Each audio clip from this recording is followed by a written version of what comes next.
fait un apprentissage de commerce. Je me suis très vite spécialisée dans le marketing. Donc ça fait une bonne vingtaine d'années que j'ai côtoyé des grandes entreprises très puissantes au niveau marketing. Peut-être à l'arrivée des enfants aussi, qu'il y a une conscience différente qui s'installe. Qu'est-ce qu'on fait avec la nature, qu'est-ce qu'on mange, comment on est. Et puis voilà, ça met en route un changement, une réflexion. Et puis j'ai cherché une formation complémentaire pour aller un peu direction plus environnement, avec cette prise de conscience Zero Waste aussi. J'avais envie de faire quelque chose dans ce domaine des déchets, mais plus largement de l'environnement. Et puis j'ai trouvé un peu par hasard le conseiller en environnement au WWF SANU.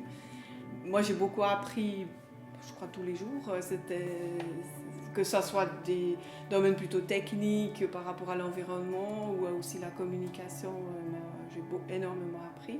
Je suis toujours en contact avec beaucoup de monde de cette formation.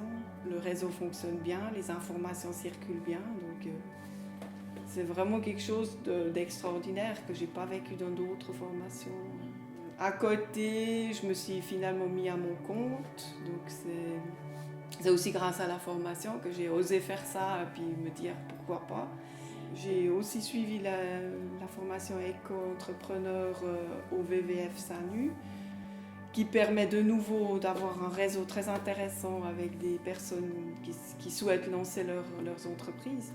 Donc là, elle m'a apporté plein de choses, du business plan, de la communication, comment travailler les réseaux sociaux. Ça, c'est vraiment, je pense, les choses clés qu'on a besoin avant de se lancer.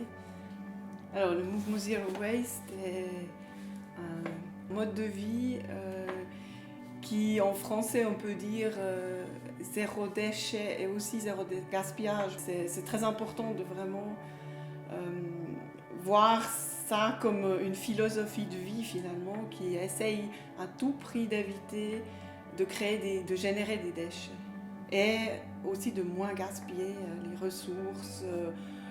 Donc Zero Waste Switzerland est né en 2015 suite à mon expérience de groupe, de création de projets dans le cadre d'une formation. Et nous, on était des consommateurs bien moyens qui achetaient justement des appareils pour tout, des dernières technologies. Maintenant, on n'a pas changé énorme dans le sens qu'on a quand même des enfants. Les enfants ont quand même un iPad. On n'est pas devenus habitants d'une grotte.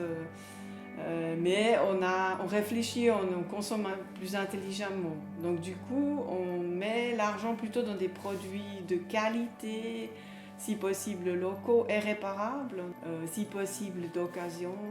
On vérifie avant qu'on puisse le réparer après. Donc non, ça coûte beaucoup moins cher parce qu'on consomme moins.